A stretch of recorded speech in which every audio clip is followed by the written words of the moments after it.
chers amis, soyez le bienvenu sur ma chaîne YouTube.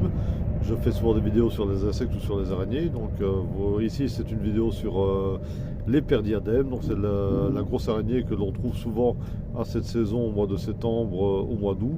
Donc elle est caractérisée par une croix blanche qu'on va trouver sur son dos. Évidemment ici on voit la face ventrale.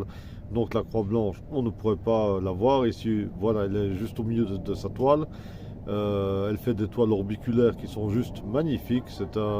Elle fait d'ailleurs parmi les plus belles toiles de toutes les araignées de nos régions ici en Europe de l'Ouest.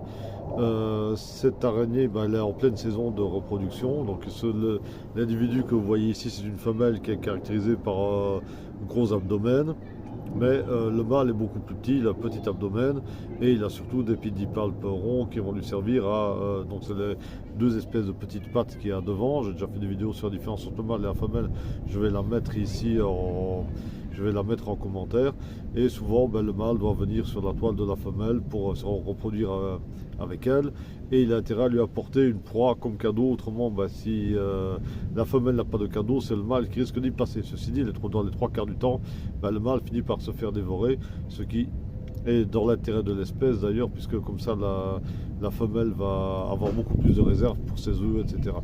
Alors ce qu'il faut savoir également, c'est que c'est une araignée qui ne vit qu'un an, donc ici bientôt elle va pondre et normalement elles finissent toutes par mourir assez rapidement dans le courant du mois de septembre. Alors cette araignée qui peut quand même atteindre une bonne taille est totalement inoffensive, elle n'est pas agressive du tout d'ailleurs, et elle a des chélicères, donc les mâchoires avec lesquelles elle va piquer, qui ne lui permettent pas de pénétrer la peau humaine. Et même si elle le faisait, sa piqûre n'est pas plus douloureuse qu'une piqûre de moustique. Et voilà, à cette saison, c'est juste magnifique de pouvoir observer leur toile, surtout s'il y a de la rosée, ou il y a même après en hiver, il reste certaines de leurs toiles qui peuvent être gelées, c'est juste magnifique. Donc voilà, ça vaut la peine d'aller dans son jardin, dans les parcs, pour observer les toiles des éperdiadèmes.